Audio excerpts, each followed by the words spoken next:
The bridal chamber as the union of angel and image, an eschatological union in the Pleroma at the parousia.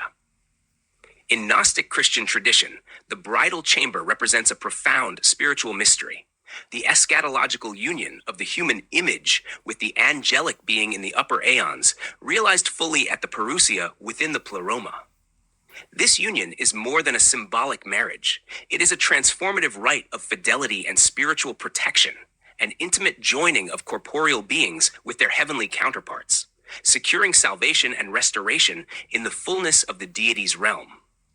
The Gospel of Philip gives a clear glimpse into this sacred union, emphasizing the joining of the perfect light with the Holy Spirit and the uniting of the angels with us also as being the images. This passage directly connects the spiritual marriage to the heavenly realm. You who have joined the perfect light with the Holy Spirit, unite the angels with us also as being the images. The Gospel of Philip. The bride and bridegroom here are not merely human figures. They stand as symbolic images reflecting the androgynous angelic being in the upper aeons. The pairing of male and female, bridegroom and bride, represents the union of two human images that correspond to a single androgynous angelic form. This union is not simply physical, but spiritual and corporeal, enacted as a sacred rite that anticipates and participates in the eschatological reality of the Pleroma. The bridal chamber is thus understood as a rite of sexual abstinence, where the catechumen vows fidelity to a spiritual being, the angel, rather than to earthly desires or corruptible flesh. This abstinence is protective and redemptive. The Gospel of Philip explains that demons, incubi and succubi, tempt men and women respectively, threatening to defile their spiritual purity. To counter these assaults, the aspirant receives a male or female power in the bridal chamber, derived from the mirrored bridal chamber. Since they, the demons, detain him if he does not receive a male power or a female power, the bridegroom and the bride. One receives them from the mirrored bridal chamber. Gospel of Philip 65:8. The rite seals the individual with a protective spiritual power that corresponds to their angelic counterpart. This union, in effect, secures the believer against demonic intrusion. When the wanton women see a male sitting alone, they leap down on him and play with him and defile him. So also the lecherous men. When they see a beautiful woman sitting alone, they persuade her and compel her, wishing to defile her.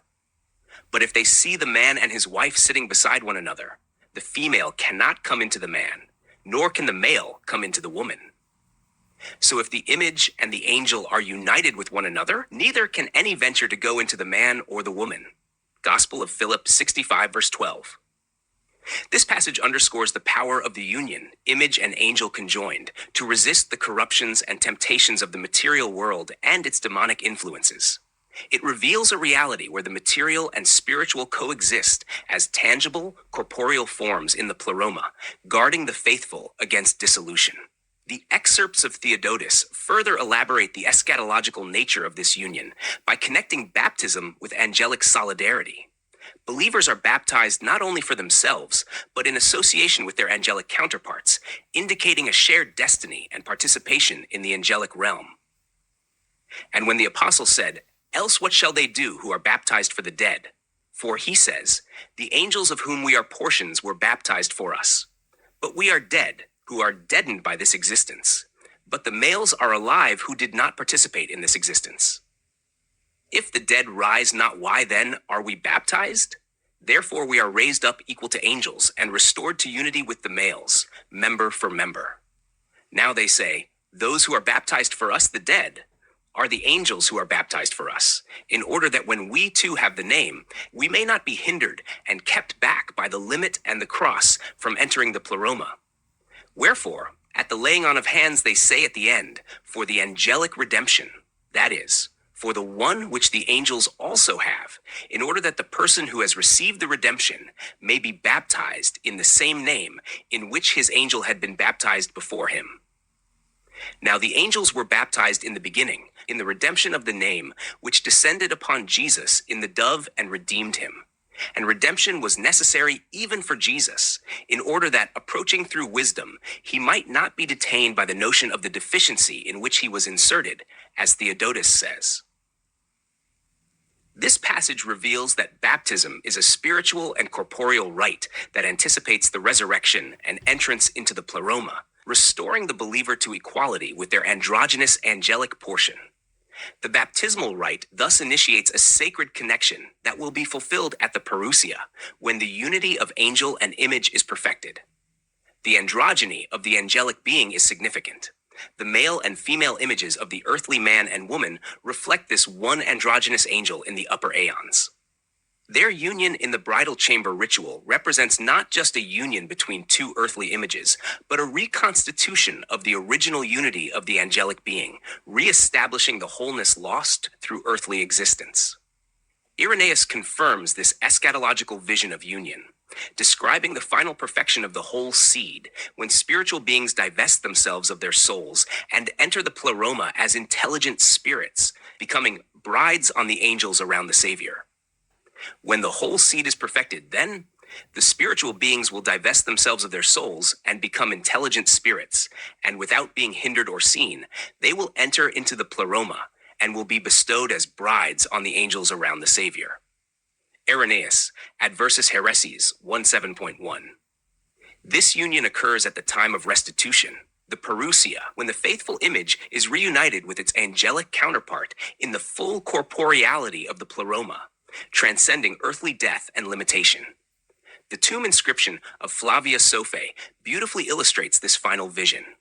Having been baptized and anointed, she has entered the bridal chamber and ascended deathlessly to the upper aeons. Her hope is to gaze upon the great angel, the divine presence of the Pleroma. You, who did yearn for the paternal light, sister, spouse, my Sophie anointed in the baths of Christ with everlasting holy oil, hasten to gaze at the divine features of the aeons, the great angel of the great council. The true Son, you entered the bridal chamber and deathless ascended to the bosom of the Father.